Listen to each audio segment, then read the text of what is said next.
지난 주일 예배 끝나고 저기 몇몇 분들이 이번에 다녀온 시내산 이야기를 들을까 했는데 듣지 못했다고 언제 그 이야기 해줄 것인지 물었습니다.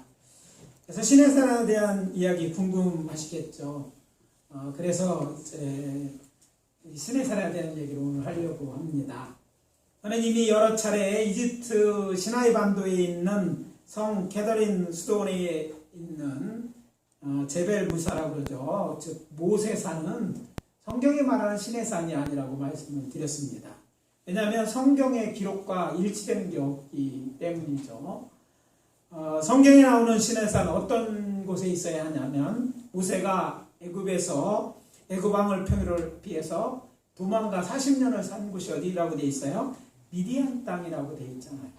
미디안 땅은 그때나 지금이나 변하지 않고 그곳에 있는데 그곳이 바로 아라비아라고 부르는 오늘 사우디아라비아 땅에 있습니다. 성경의 아주 대표적인 이 기록과 다르기 때문에 이것이 뭐 아니고 또 성경에 여러 가지 언급되어 있는 것들이 그곳에 있어야 되는데 없기 때문입니다. 대신 사우디아라비아에 있는 오늘날 시내산으로 주목을 받고 있는 이제 제벨 라오스죠. 해발 2580m의 이 산은요, 올해 아몬드라는 힘을, 라오스라는 말이 이제 아랍어로 아몬드예요. 아몬드 산이고, 또 그 옆에 있는 호렙산, 2366m의 호렙산이 있는데, 크게 보면 호렙산맥의 라오지산이라고 통칭해서 말할 수 있는 이곳이 오늘날 주목을 받고 있습니다. PPT 화면에 보면, 여기 이제 라오즈산이 앞에 쪽에 있는 산입니다. 크고 사실 길이 그 산 꼭대기에 있는 것은 그곳에 미사일 기지가 있기 때문이죠. 그리고 그 뒤에 이제 노란색 원으로 되어 있는 것이 라오즈산인데 주변에 색이 검은색 바위로 된 바위들이 있어서 산 모양이 잘 안 보이지만 산 꼭대기만 탄 산이 바로 이것이 오늘 우리가 알고 있는 호렙산 이렇게 이해하시면 되겠습니다. 이 산이 중요한 것은 이 호렙산 산봉우리에는요 엘리야의 동굴이 있습니다. 뒤에 보면 저기 녹색 원으로 되는데 동굴이 있습니다. 이제 제가 이집트의 시내산이라고 알려진 곳에 갔을 때 유심히 동굴이 있나 봐요. 동굴이 찾아볼 수가 없었어요. 근데 이곳에는 저렇게 동굴이 있고 그 다음에 그 엘리야가 기도했다라는 엘리야 동굴이 있고 거기 밑에 보면 모세의 제단이 있습니다. 여기 모세의 제단에는 이렇게 V자형으로 이렇게 생겨진 모습으로 있고 인공위성에서도 볼 수 있는 그런 거예요. 이번에 저희 팀이 가서 지금 그곳에서 모세의 제단에서 이렇게 하고 있어요. 저기는 이제 관광 인프라가 확정되지 않아서 유적지 그냥 들어다닙니다. 아직은 보호되어 있지 않아요. 그것뿐만 아니라 그 주변에는 여러 개의 이런 기둥을 세웠던 흔적들이 있습니다. 그곳에서부터 이제 한 줄로 쭉 있는데 그 주변만 봐도 이런 돌기둥이 12개의 돌기둥 했던 것들이 있어요. 주변에는 흰색 돌이 나지 않습니다. 그런데 이 돌기둥이 있어요. 여기에 전문적으로 한 7년 동안 살면서 하신 분한테 얘기 보니까 호렙산 저쪽 배, 이 호렙산은 3개의 높은 봉우리가 있는데요. 저쪽 편에 지금은 산에 보이지 않는데 그쪽에 산꼭 정상 주변에 흰색 돌을 있고 거기서 돌을 깎아다가 이쪽에 이제 바로 그 12기둥을 세웠다고 주장하더라고요. 그리고 그 증거로 그 산 꼭대기에 여기 있는 돌과 같은 흰색 대리석으로 되어 있는 것들이 그곳에 있는 것을 보게 됩니다. 이외에 암각화들은 여러 가지 있겠지만 적어도 성경에 기록되어 있는 이런 것들이 있는 곳 그것이 바로 이제 바로 이것이 시내산이어야 되고 성경의 기록이 맞다면 이것들이 있는 곳이 우리가 알고 있는 시내산이라고 믿어질 것입니다. 또 산 너머에는 이번에 우리가 가서 이제 들어올 때도 보신 것처럼 무리바 반석이라고 이야기하고는 호렙산 반석 같은 얘기예요. 그 반석까지 또 있습니다. 그래서 이런 것들이 남아있기 때문에 이것이 이제 시내산이라고 주목을 받고 있고 이전에는 사우디아라비아가 아무도 들어오지 못하게 했어요. 여기 철조망을 다 쳐놓고 들어오지 못하게 했기 때문에 이거를 증명하는 게 문제가 많았는데 3년 전에 저희들이 가기 바로 직전에 저희들이 3년 전에 가려고 계획했던 그때 미국 팀이 들어가고 이후에도 미국에는 이제 여러 팀들이 들어가서 이제 막 지금 미국에서는 여러 유튜브나 이런 걸 통해서 이것이 대대적으로 알려지기 시작했어요. 그러나 이제 한국에는 저희 팀이 코로나가 확산되면서 저희 팀 바로 이어서 미국에 먼저 하고 저희 팀이 두 번째로 가기로 되어 있는데 들어가지 못하고 이번에 가는 바람에 이제 미국 사람들은 이미 여러 사람들이 여러 유튜브를 만들었고 다녀왔고 저희 팀은 처음으로 갔다 온 거예요. 저런 산들이 바위들이 있어요.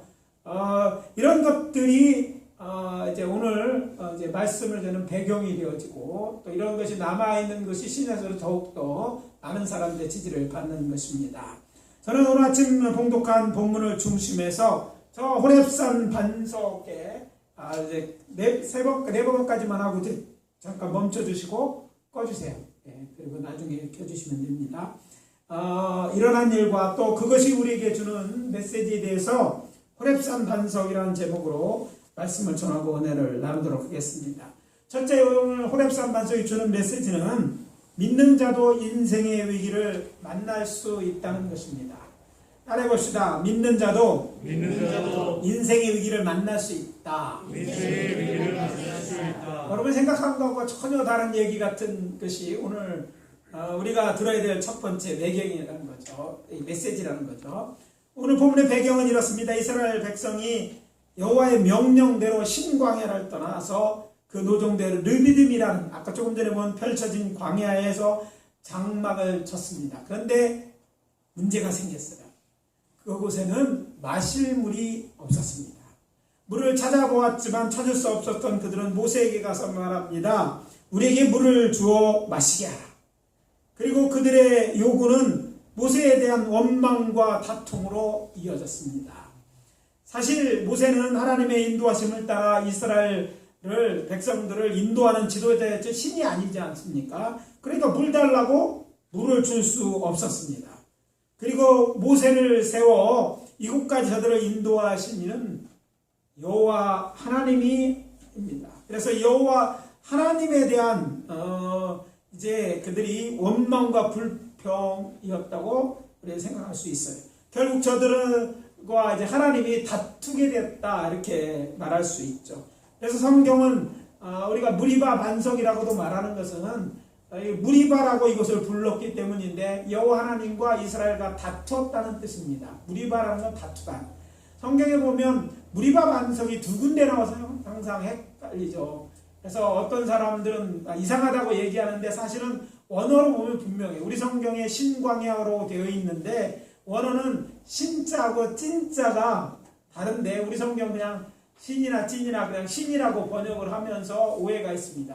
이번에 첫 번째 만나는 이 반석은 신광야에 있는 것이고 무리가라는 지명이 아니라 이것을 다투었다는 말, 하나님이 물 때문에 다툰 것이 이곳에 있고 나머지 가데스바네에 있는 찐광야예요. 우리 성경은 신광야라고 그냥 되어 있지만 찐과 히브리어는 다른 자음이거든요. 그리고 그곳에서 또 한 번 물 때문에 이스라엘 백성과 하나님이 다투는 일이 일어납니다. 그래서 무리바 반석이 두 군데 나오지만 우선 이제 앞에 부분에 대한 얘기를 하는데 르비딤이라는 곳에 있는 반석이에요. 르비딤은 이제 펼쳐진이라는 뜻입니다. 펼쳐진 광야에 이제 지금 장막을 친 것이죠. 근데 이런 다툼이 일어났을 때 모세는 그들을 만류하며 말합니다. 오늘 본문 2절이죠. 너희가 어찌하여 나와 다투느냐? 너희가 어찌하여 여호와를 시험하느냐? 이렇게 말합니다. 그렇지만 목마른 저들은 모세를 원망하며 말합니다. 3절이죠. 당신이 어찌하여 우리를 애굽에서 인도하여 내서 우리와 우리 자녀와 우리 가축이 목말라 죽게 하느냐. 이 상황이 얼마나 급박하고 험악했는지 모세가 하나님께 드린 기도를 통해서 확인할 수 있습니다. 4절에 뭐라고 기도합니까? 모세가 여호와께 부르짖어 이르되 내가 이 백성에 어떻게 하리이까? 그들이 조금 있으면 내게 돌을 던지겠나이다. 상황이 급하다는 얘기죠. 돌을 짊어진 저들의 목마름, 갈증은 그게 이런 거예요. 여러분 목마름의 갈증을 겪어본 사람들은 이 마실 물이 없는 게 얼마나 힘든지 알게 돼요. 우리는 보통 충분히 물을 마시고 우리가 한국 대한민국에 사는 특권은 뭐냐, 어디나 파는 옛날에 마신 물이 있었어요. 요즘 우리도 물을 사 먹지만 어디나 파면 물을 쉽게 얻을 수 있는 것, 그런 곳이기 때문에 다른데, 다른 곳은 물을 구하기가 쉽지 않습니다. 그리고 얻어도 마실 물이 아닌 경우가 참 많습니다. 많은 곳이 석회암이 있어서 마실 수는 있는데 결국 몸이 병들 수 있는 물도 많고, 중국만 가봐도 황토나 석회라서 물이 좋지 않습니다. 물들이 좋지 않아요. 근데 우리나라는 물을 마실 수 있으니까 물에 대한 갈증에 대한 별 감이 와닿는데, 그것은 오늘 사우디아라비아 중동 지방이고 물이 없는 곳, 아무것도 없는 곳 만나서 저들이 이미 물이 없어서 며칠째 마실 물이 없어 목이 마른 상태였기 때문에 이런 일이 일어났던 걸 생각해 보면 이해가 될 것입니다. 그런데 이 이야기 속에는 오늘 우리에게 주시는 하나님의 첫 번째 메시지가 있는 것입니다. 자, 생각해봐. 이들이 하나님의 인도함을 따라왔어요. 그런데 문제를 만난 것이죠. 즉 하나님의 인도함을 따라 살아간다 하더라도 인생의 위기를 만날 수 있다는 거예요. 우리는 이런 오해를 갖기 쉽습니다. 우리뿐만 아니라 많은 예수 믿는 사람이 가지고 있는 오해는, 신앙생활 잘하면 하나님의 주시는 복을 받아서 보통 사람이 겪는 인생의 어려운 일, 곧 병이 들거나 사고를 당하거나 일이 안 풀리거나 어려움이 만사형통할 것이라고 생각합니다. 또 그런 약속과 같은 그런 약속 성경에서 보게 돼요. 그런데 우리가 알아야 될 것은요, 이렇게 믿는 자라 할지라도 자신들이 잘못해서 문제를 만나기도 하고요, 하나님의 선하신 목적이 있어서 우리로 문제를 만들어서 우리로 그 문제를 통과하게 만드실 때도 있어요.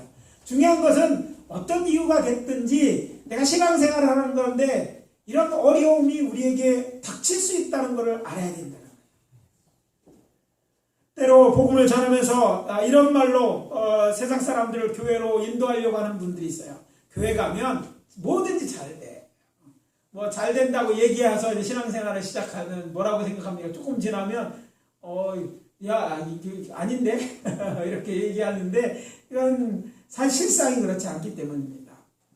오늘 본문도 하나님의 세운 지도자를 따라 하나님의 인도하심을 따라 저들이 왔음에도 불구하고 저들은 문제를 만났습니다. 그것도 저들의 생존을 위협할 만한 큰 문제를 만난 거예요. 물이 없다는 게 그런 문제였어요. 광야에서 마실 물이 없다는 것이 그런 문제였다는 거예요. 광야는 어떤 곳입니까? 물이 없어 메마른 땅이에요. 그러니까 메마른 땅이니까 더욱 문제가 되는 거예요. 어디다 물을 찾아서 할 수 있거나 가까운 데 강이 있는 게 아니라 그렇게 큰 나무나 숲이 자라지 않는 곳이에요. 그래서 여러분, 이스라엘을 이렇게 제가 이번 사우디아라비아를 쭉 다니면서 느꼈던 게 뭐냐면, 사우디아라비아 다니는데 거의 비슷합니다. 다 메마른, 중동 메마른 곳이에요. 산에도 그냥 돌산인 것 같고 나무가 없습니다. 그런데 놀라운 것은요, 그런 메마른 땅에 우리가 아까 보여준 호렙산 꼭대기에 백향목이 자라고 그곳에 올리브나무가 자랍니다. 제가 궁금했던 것이 그겁니다. 라오즈산이라는 올리브산이잖아요. 그래서 제가 찾고 싶었던 건 그 주변에 올리브 농장이 있나요? 그랬어요. 사우디아라비아에서는요, 올리브가 생산이 되지 않습니다. 그런데 유독 올리브가 있는 곳, 사실 중동 지방에 올리브가 있는 건 딱 두 군데입니다. 바로 여기서 사우디아라비아의 라오즈산에 올리브나무가 있고, 그 다음 이스라엘 땅에 올리브가 자랍니다. 올리브가 아니라 아몬드가 자라는 거예요. 우리가 요즘 아몬드 알지만 그 아몬드 나무가 자라는 거죠. 살구나무라고 하는, 이것이 산 꼭대기에 아몬드 나무가 자라는 거예요. 지나가다 보면 가끔 가다가 바위 그 사이에 나무들이 있는 걸 보게 되는데, 그런 나무가 그 위에 있고, 그게 어떤 거는 수백 년, 수천 년이 된 나무도 있고, 몇백 년이, 어떤 경우는 수천 년이 됐다고 추정하는 그런 나무들도 있는 거예요. 그래서 그 산 이름이 아몬드산이라는 그런 이름을 갖고 있는 것입니다. 이렇게 물이 없어서 이런 곳인데 광야에 물이 없던 거예요. 이것은 죽고 사는 문제였기 때문에 큰 문제였던 것입니다. 그런데 이 큰 문제, 리비림이라는 곳에서 이스라엘 이런 큰 위험을 겪게 된 거예요. 이것이 전부가 아니죠. 여러분 이어지는 구절을 읽어보면 광야의 약탈자 아말렉족들이 저들을 공격해오는 또 위험도 되는 거예요. 적이 우리를 공격해온다. 이 아말렉 족속들은 광야에 사는 족속들인데 남의 농사 짓고 하는 게 남의 것들을 빼앗아 뜨는 사람들이에요. 그래서 지나가는 그 여행객들을 공격한다든지 남의 부족을 공격해서 그들의 성을 벌며 그들 걸 빼앗는 이런 사람들이 이스라엘 민족을 공격해왔다는 거예요. 자, 전쟁이 일어났을 때 생명을 걸고 싸워야 되는 게 전쟁이 아닙니까? 근데 이스라엘 자손 생각해보세요. 400년 동안 애굽에 노예로 있었습니다. 노예, 주인이 시키는 일만 하면 돼요. 성 쌓는 일도 그래서 했고 또 언덕 어려운 일을 했지만 저들은 전쟁에는 동원되지 않았어요. 이 말이 무엇입니까? 저들은 전쟁할 준비가 안 됐다는 거예요. 전쟁할 무기도 가지고 나온 것이 아니었고 또 저들은 모세를 제외하고는 모세는 왕자였으니까 전쟁에 참여했을 거라고 다 생각하거든요. 뭐 참여했다고 쳤을 때 모세를 제외하고는 거의 대부분 전쟁에 한 경험도 없는 사람들이에요. 그런데 그들을 이 광야의 지리에 잘 알고 빼앗아 살려면 어떻게 이 사람들은요 남을 빼앗아서 죽이고 빼앗고 한 사람들은 전쟁이 많은 사람들이에요. 약탈자들이거든요. 그게 아말렉 족속이 그들이 공격해 온 거예요. 속수무책 당할 수밖에 없는 거예요. 잘 훈련돼 있고 그들은 조직적으로 움직이고 무기를 갖고 있는 그들과 대체해야 될 그런 문제. 이것도 뭐예요? 전쟁의 경험이 전혀 없는 이들에게는 죽고 사는 문제, 이런 큰 문제가 그들에게 닥쳤다는 사실입니다. 그렇습니다. 이 세상에 사는 모든 사람은 살아가면서 원하든 원하지 않든 우리의 의지와 상관없이 인생의 여러 문제를 만나게 됩니다. 그렇다면 하나님을 믿으나 안 믿으나 모든 것 똑같은 것일까요? 그렇지는 않습니다. 다른 점이 있죠. 하나님께 자신의 인생을 맡기고 사는 사람, 곧 하나님의 인도함을 받는 자들은요, 하나님께서 저들을 생명의 길로 인도하시는 것이 다른 거예요. 즉 결말이 달라요. 문제는 똑같이 올 수 있지만 문제에 대한 결말이 달라요. 하나님이 허락하시는 문제라면 하나님은 그 결을 이루고 다 뜻이 있기 때문에 결말은 하나님 우리를 향해 선한 것임을 알 수 있어요. 문제가 똑같더라도 결말이 다르다는 사실을 기억해야 되는 거예요. 저들 이스라엘 저들인데 다 목말라 죽었습니까? 자, 결말을 보자는 거예요. 죽었어요? 살았니 죽었니 물어봐야 돼요?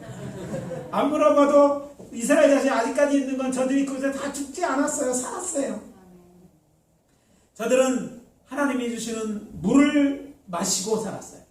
광야, 메마른 땅에 물이 없을 것 같고 물이 없는 광야에서 사실은 메마른 땅. 그런데 그곳에서 물을 마셨다는 것 놀라운 일이잖아요.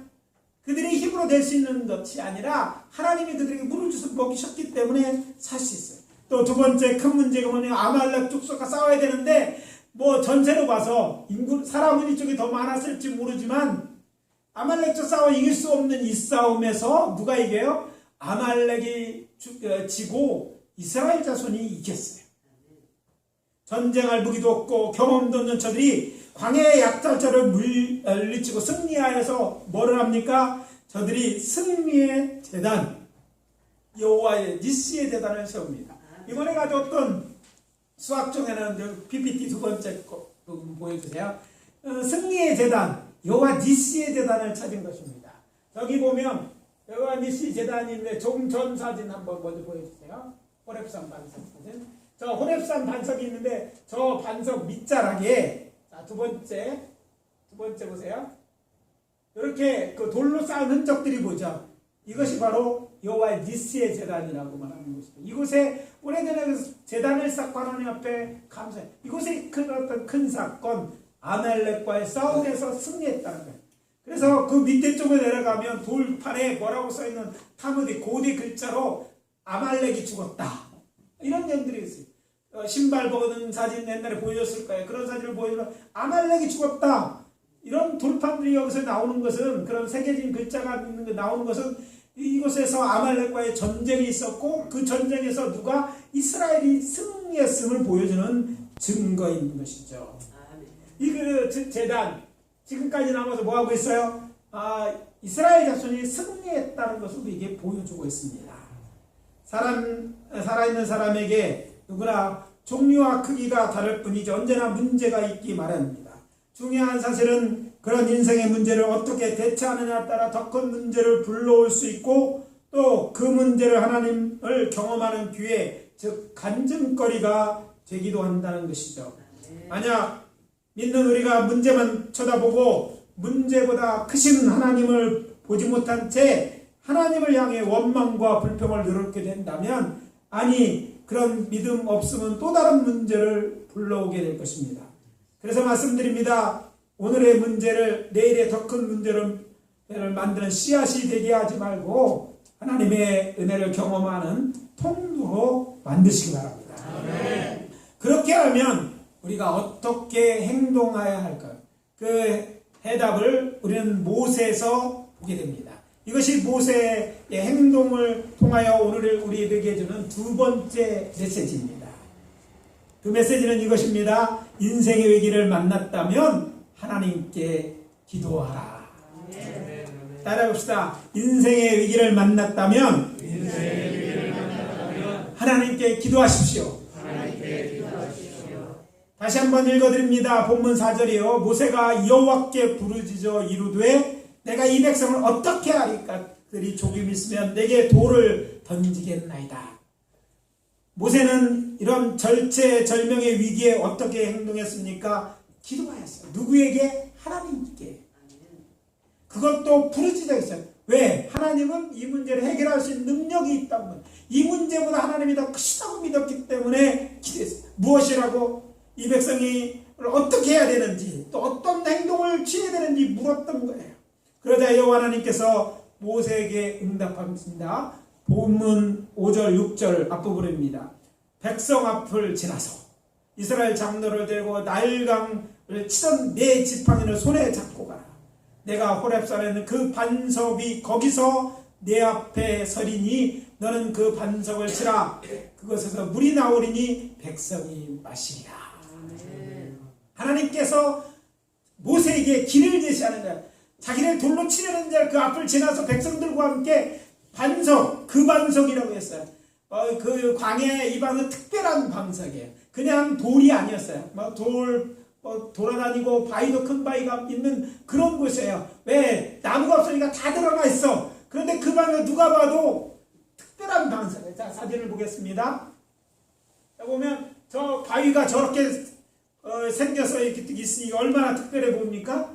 어디서 봐도 저 바위가 특별한 바위인 줄 알아요. 아까 전전 사진에서 이렇게 조그마한 바위를 확대한 부분에 하얀색 요만한 점을 봤을 거예요. 그게 사람입니다. 저보다 키가 큰 이동규 목사라는 이제 사람이 서 있는데 바위가 얼마나 큰지. 바위가 이제 바위의 이 크기가 20m 이상, 30m 정도 큰 바위에 저게. 저렇게 큰 바위가 한 200m 이상이 되는 바위산 꼭대기에 있어요. 자, 물은요, 높은 데서 낮은 곳으로 흐르죠. 보통 물이 있으면 땅바닥에서 이렇게 솟아난다, 이해가 되는 거예요. 바위에 땅바닥에 있었겠지 하는데, 이거는요, 누구도 생각 못 하는 거예요. 바위산에서 그것도 산 꼭대기에 저렇게 높은 바위가 있어요. 그러니까 그 바위라고 설명할 수 있는 거예요. 그래서 히브리어로 보면 그라고 더 정관사가 붙어요. 그냥 보는 게 아니라 특정한 그 바위를 얘기해 그 바위에서 물을 내린다고 되어 있어요. 자, 뒤에 계속 보세요. 이 바위에서 했는데 이 바위 꼭대기로 올라갔어요. 예. 이런 데는 제가 제일 먼저 가야 돼요. 사진 찍어야 되니까. 아프고 상관이 없습니다. 막 기어 올라갔어요. 왜? 이 바위에 구멍을 옛날에 이제 김성학 장로가 다닐 때는 찍어왔어요. 구멍이 있는 것들을. 그런데 사진을 보내달라니까 안 보내주시더라고요. 이게 방송에 나가면 볼지 몰라나? 안 보내주시고 사진만 하나 딱하니 뭐 자료 쓸 거면 보내줬는데 얘기도 한두 번 하는 거지. 자존심 상해서 이제 주문하고 있다는데 이제 가서 그 사진 찍으러 막 갔는데 저렇게 돌로 메웠어요. 지금은 사람들이 이제 그 가게섬이 메워진 자리예요. 또 보세요. 거기서부터 조금 뒷사진 보면 이렇게 그쪽 길을 따라 저 바위 있는데 물길을 다 내려가도록 이렇게 돼 있는데 놀라운 걸 가다가 과거에 이제 김선학 장로가 무슨 얘기냐면 전에 물이 나올 때 물길을 잡기 패치의 그 증거가 있다고 그랬는데 마침 올라간 길을 잘 뭐 길이 거기서 이쪽 길이 있는 게 아니에요. 막 쫓아 올라가다 이렇게 회치라는 곳을 발견. 회가 석회돼 바위에 거기에 사람이 살던 곳이 아니에요. 그리고 거기에 물기를 낸다는 거, 산에 그냥 세면을 발라서 물이 딴 데로 빠지고 발랐다는 거 여러분 이해가 갑니까? 상상할 수 없는 얘기예요. 그런데 그 일에 그 현장에 저런 것들이 남아있는 거예요. 전에 이곳에 물기를 잘 이렇게 물을 내려가도록 하는 거 그런들 이 작업을 했다는 걸 알 수 있어요. 물 흐르는 작업도 저렇게 남아있는 거예요. 물론 비가 와서 물이 흘러갈 수 있지만 저런 세면 석회로 만들어 이런 것들은요 저거 만들 이유가 없는 거예요. 세면대가 저기 돌을 뭐하러 이렇게 발라서 이거 붙입니까? 필요가 없는데 있었다는 건 거기 물이 계속 흘렀기 때문에 물을 잘 이제 또랑처럼 계속 마셔야 되니까 있는 동안 만들었음을 볼 수 있는 증거들이 그곳에 있었던 걸 보게 됩니다. 자, 이것 뭐라고 해서 그 바위 서서 그대로 행했다. 뭐 어떻게 했습니까? 반석 앞에 서서 자신이 들고 있는 지팡이를 반석을 쳐서 쪼개서 물이 나게 했다. 반석이 쪼개져 내려 있어요. 아까 보셨죠? 둘로 갈라져 있어요. 물론 보는 각에서 이게 안 보일 수도 있지만 앞에 정면서 이쪽 방향에서 찍으면 호렙산 쪽에서 방향에서 본 다음에 쫙 갈라져 있는 거예요. 그에서 물이 솟아쳐 나온 거예요. 백성들이 이것을 마셨던 거예요. 그래서 해가람을 얻은 것입니다.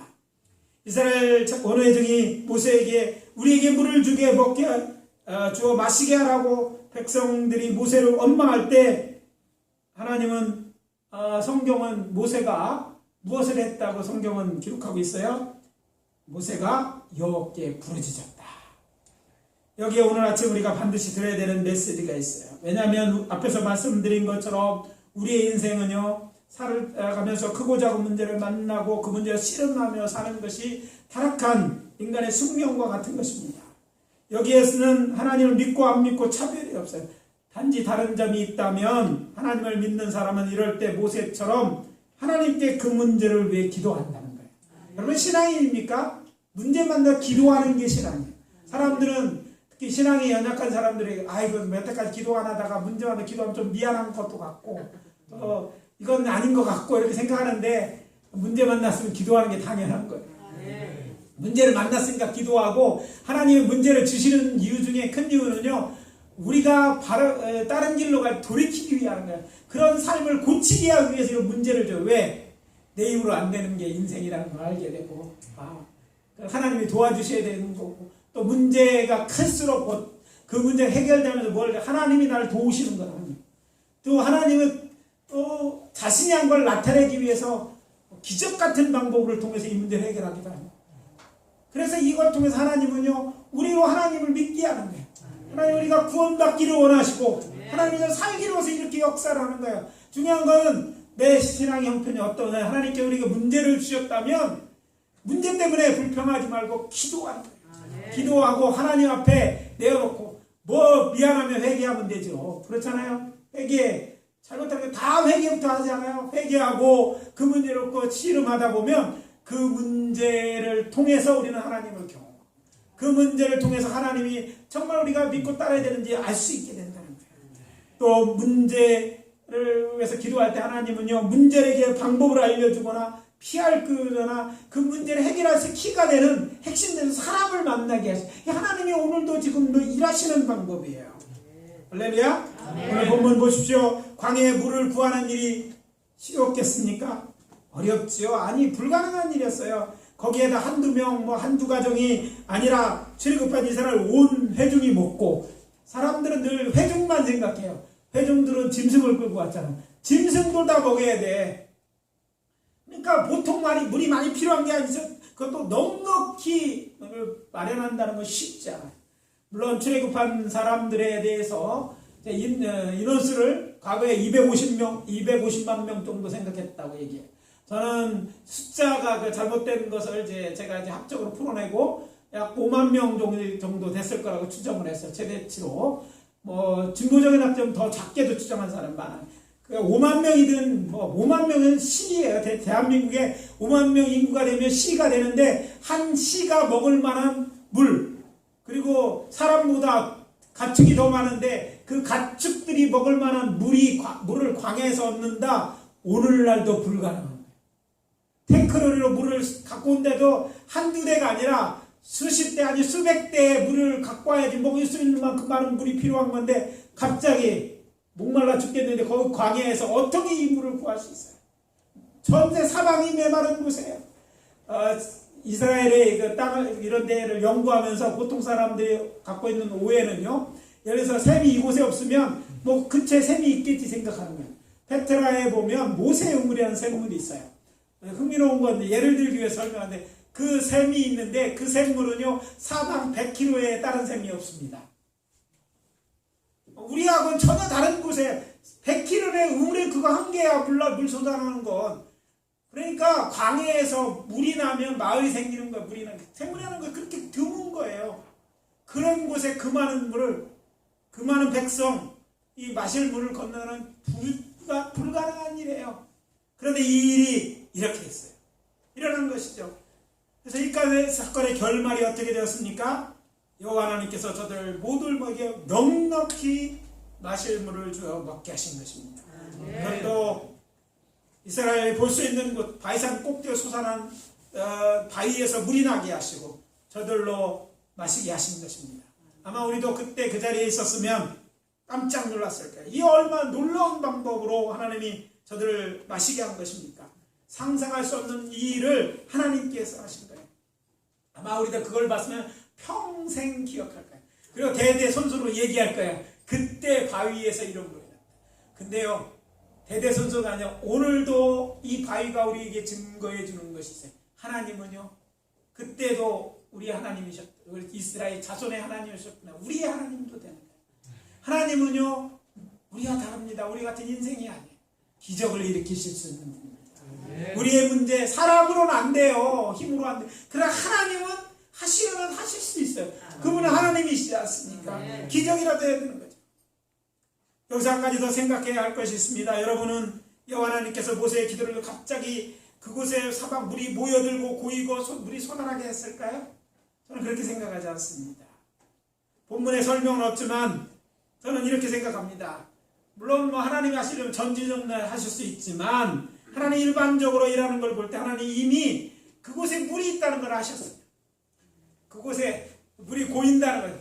산 밑에 그곳은 지금도 또 사람들이 그러잖아요. 그 광에 뭐 마른데 중동 지방에 물이 그만하게 있을까? 이번에 가서 확인한 것 중에 하나가 여기는 없지만 아까 보여준 호렙산 밑에 철조망이 원래 쳐 있어서 그 사우디 정부의 그 안내자가 와서 문을 열어줘 들어갔었어요. 그런데 이 그 모세의 제단하고 12개 있는데 우리는 걸어서 들어갔어요. 왜 들어갔는지 알아요? 어떻게 들어갔는지 알아요? 얼마 전에 비가 얼마나 세게 왔는지 철조망이 다 쓸려갔어. 다 넘어져 있는 거야. 그래서 우리가 철조망을 밟고 지나서 관리인 있는 데까지 그 정문으로 가지도 않고 샛길로 빠른 길로 철조망을 건너서 갔어요. 그렇게 많은 물이 올 수 있는 곳이에요. 근데 그런 물들이 광야에서 다 땅에 숨어들어 어떤 곳에 모이는데 그곳이 어떤 거예요. 큰 산 밑에 광야 펼쳐진 광야 그곳에 물이 이미 준비해 놓고 계신 거예요. 이건 놀라운 얘기를 하는 거예요. 하나님이 오늘 문제를 냈으면 하나님은 그때 이미 준비하고 계셔요. 우리가 기도할 때 그것과 만나게 되는 것입니다. 하나님은요 우리를 인도하심에 실수가 있는 분이 아니에요. 다 이제 그럴 자신이 있으니까 글로 광야. 근데 그곳이요 바로 그 라우드산 즉 시내산 바로 앞에 있는 광야예요. 펼쳐진 광야 끝머리 이제 시내에서 산으로 올라가는 길이에요. 딱 막혀 있는 곳과 같아요. 그런데 이 큰 방향에서 살지만 한쪽은 이제 산으로 막혀져 있는 이곳에 저들을 묶어놓은 꼼짝없이 갇혀가지고 아말렉에 죽거나 목말라 죽으려고 인도하신 것이 아니라 이곳에서 하나님의 놀라운 역사를 통해서 저들을 먹이실 계획을 하시고 인도하신 거예요. 눈에 안 보일 뿐이었고 그것은 물론 기도하지 않아서 아직 뭐 역사가 안 일어났기 때문에 그렇다는 거예요. 그래서 말씀드립니다. 여호와의 인도하심은 실수함이 없음을 아시길 바랍니다. 우리는 우리 앞에 무슨 일이 기다리고 있는지 모릅니다. 또 우리가 닥친 문제 어떻게 해결할지 모르는 때가 태반입니다. 그냥 잘 해결되기를 바랄 뿐이죠. 그렇지만 여호와 하나님 모든 것을 알고 계시는 하나님이십니다. 그리고 더욱더 놀라운 사실은요, 그 하나님은요, 우리를 도울 능력을 가지고 계시고, 그럴 의지도 갖고 계신 참 좋으신 우리의 하늘 아버지이심을 믿으시기 바랍니다. 그래서 말씀드립니다. 내가 앞에 닥친 문제만 보고 하나님을 원망하고 불평하던 이스라엘 자손처럼 이제 살지 마시고, 여호와 하나님을 좋으신 하나님으로 믿으십시오. 우리를 위해 당신의 독자 예수 그리스도를 내어주신 하나님의 사랑을 받아들이고 그분을 신뢰하고 그분의 인도하심을 따라 사십시오. 하나님 말씀을 따라 행동하라는 거예요. 그리고 이제 이 말씀을 통해서 어떤 교훈 잊지 마시기 바랍니다. 문제를 만나면 이것은 지금이 기도할 때라는 걸 기억해요. 기도할 때가 됐구나. 좋은 하나님, 모세께 우리는요, 모세처럼 간절히 기도하시기를 바랍니다. 하나님 모르고 세상에서 일어날 일은 아무것도 없어요. 그래서 하나님이 우리와 함께 하시는데 뭐가 두렵습니까? 그리고 또 해봐야 뭐 이 세상이 우리를 두렵게 하는 가장 심하게 어려운 일이에요. 가장 안 좋은 일, 죽는 거죠. 죽으면 우리는 갈 곳이 정해진 사람들인데 뭘 두려워하세요? 하나님의 약속을 믿고 하나님의 자녀답게 기도하고 일어서서 담대하게 문제와 맞서십시오. 여호와 하나님께서 모세에게 호렙산에 있는 그 반석에 거기서 내 앞에 서리라 말씀하신 것처럼 내가 너와 함께하리라. 우리 주님 예수님 말씀을 믿고 여러분의 믿음의 지팡이를 들어서 주께서 행하라고 하시는 대로 문제에게 열쇠가 될 수 있는 그 반석을 쳐서 깨트려서 물을 내는 저와 여러분 되어주시기를 예수 그리스도 이름으로 축원합니다. 마지막으로 예수님께로부터 흘러나오는 생수를 마셔야 합니다. 따라해 봅시다. 예수님으로부터 흘러나오는 생수를 마셔야 산다. 마셔야 산다. 이제 신약 성경 넘어서 이 호렙산 반석을 다시 보기 원합니다. 고린도전서 10장 4절의 말씀을 들으십시오. 다 같이 신령한 음소를 마셨으니 이는 그들을 따르는 신령한 반석으로부터 마셨음에 그 반석은 곧 그리스도시니라. 여기서 언급된 신령한 반석은요, 호렙산 반석을 가리킵니다. 왜냐하면 고린도전서 10장 2절부터 바울은요, 이스라엘 주자를 출애굽할 때에 대해서 언급하면서 저들이 호렙산을 건넌 것을 침례, 곧 세례라고 말한 후에 3절에서 다 같이 신령한 음식을 먹었다고 얘기해요. 자, 신령한 음식이 뭐 얘기하는 거예요? 하늘로부터 오는 신령한, 신광야에서부터 이스라엘이 먹었던 만나를 의미하죠. 그리고 그 이어지는 것에서 이렇게 말하는 거죠. 신령한 반석을 마셨다. 자, 만나를 먹고 난 다음에 이곳에서부터 이제 하나님이 주신 물을 마신 것을 설명한다는 것을 우리는 이 본문의 전후 맥락을 통해서 알게 되는 것이죠. 그래서 신령한 양식, 즉 신령한 것, 하늘에서 내린 만나를 먹는 것, 그리고 호렙산은 물과 같이 여호와 하나님께서 베풀어 주시는 신령한 마실 것을 신령한 음료를 마셔 산다는 것이죠. 생각해 보십시오. 저들이 광야에서 만나를 먹지 못하면 저들은 아마 굶어 죽었을 것입니다. 또 반석에서 솟아난 물을 마시지 못했다면 목말라 죽었을 것입니다. 이 말은 만나와 반석에서 솟아난 물이 저들을 살렸기에 생명의 떡이요 생명의 물로 생명의 양식이라는 거예요. 근데 그 반석이 누구라고요? 예수 그리스도라는 거죠. 여기서 우리는 예수님께서 야곱의 우물에 물을 길러 사마리아에 연애하신 말씀을 기억해야 할 것입니다. 이 물을 마시는 자는 다시 목마르거든요와 내가 주는 물을 마시는 자는 영원히 목마르지 아니하리라. 내가 주는 물은 그 속에서 영생하도록 솟아나는 샘물이 되리라. 요한복음 4장 13절 14절은 우리가 다 아는 얘기죠. 예수님은 자신이 메시아인 것을 가르친 다음에 자신은 곧 영생으로 솟아나는 생물이라고 말씀하셨다는 거예요. 그리고 예수님은 선언하셨습니다. 나는 생명의 떡이다. 요한복음 6장 35절 이렇게 또 11장 25절은 부활이요 생명이요 또 요한복음 14장 5절은 길이요 진리요 생명이라고 해요. 예수님이 생명이라는 얘기를 계속하고 있다는 거죠. 그렇습니다. 우리는 예수 그리스도라는 생명수 생물을 마셔야 생명을 얻을 수 있다는 것이죠. 그리고 예수님이 주시는 물은 어떤 것일까? 이게 굉장히 중요하죠. 예수님이 무슨 물을 주시는가? 예수님이 우리에게 주신 것이 있어요. 그가 뭐예요? 부활하신 다음에 우리에게 주시는 것, 성령을 주시잖아요.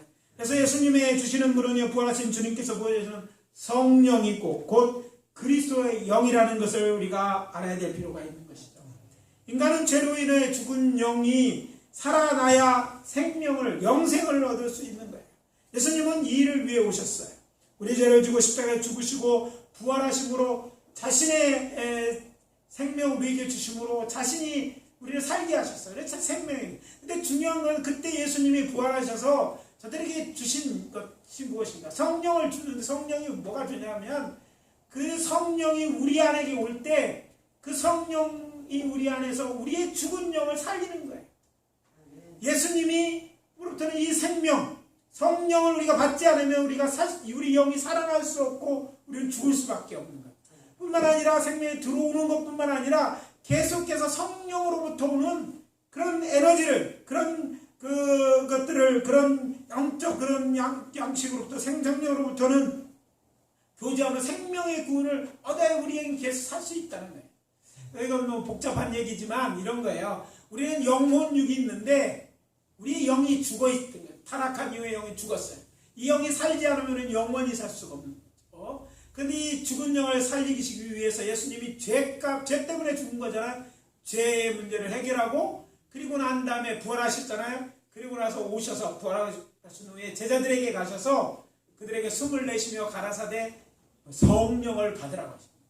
성령은 오순절날 온 게 아니에요. 그때 성령 세례를 받은 거지. 성령은 부활하신 날 그들에게 보내주셨어요. 성령이 오셨을 때 우리의 영이 살아난 거예요. 그리고 우리가 예수님처럼 영원히 살 수 있게 되는 거고 그 영은 우리 속에 계셔서 우리의 영을 계속 살게 하는 힘을 주시고 우리에게 영적인 힘을 주신다는 사실을 깨달아야 돼요. 그래서 우리는 정리해보면 이렇습니다. 우리는 영원히 살 자인데 우리 영원히 살려면 늘 만나를 매일 거두었던 것처럼 하나님의 말씀 매일 먹어야지 여러분이 영적으로 살 수 있는 거예요. 영적인 사람으로 살 수 있어요. 뿐만 아니라 여러분의 영이 사는 데 있어서 성령과의 교제를 통해서 영의 힘, 기운을 통해서 여러분의 영이 계속 살아서 여러분의 생각을 주관하고 여러분의 행동을 주관하도록 해야 된다는 거예요. 영의 양식인데 그 양식 또한 예수님 자신의 말씀이신과 동시에 물이 되어서 생수가 되어서 우리를 살게 하신다는 것을 이야기하기 위해서 고린도전서는 이 말씀을 하셨다는 것을 기억해야 될 줄 압니다. 그래서 정리하면 이렇습니다. 우리는 광야에서 이스라엘들 날마다 만나를 거둬 먹었듯이 생명의 양식 되시는 하나님 말씀을 먹어야 하고 저들이 신령한 말 생수를 마셨듯이 날마다 성령과 교제함으로 우리의 영에 생명의 영을 불어내야 할 것입니다. 여러분 그렇게 예수 그리스도의 영으로 살아가시기를 예수 그리스도의 영으로 축원합니다. 오늘 말씀 마무리합니다.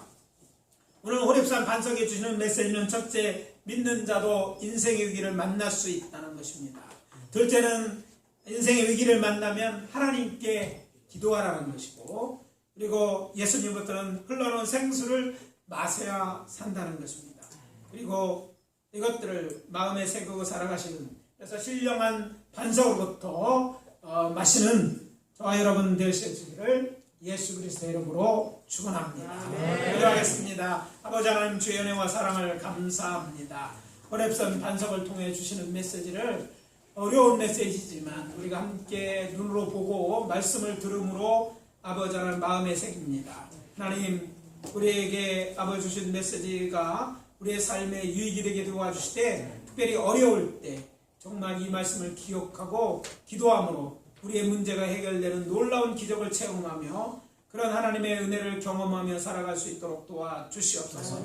뿐만 아니라 그것이 우리에게 주는 영적 메시지인 것을 깨닫고 또 우리는 아버지 하나님의 말씀을 늘 보고 듣고 또 아버지 하나며 묵상함으로 그 말씀부터 생명의 양식을 얻을 뿐만 아니라 아버지 성령과 깊이 교제함으로 생명의 기운이 넘쳐난 영이 그리스도의 영으로 살아가는 저희들 되어줄 수 있도록 인도해 주시옵소서. 예수 그리스도의 이름으로 기도합니다. 아멘.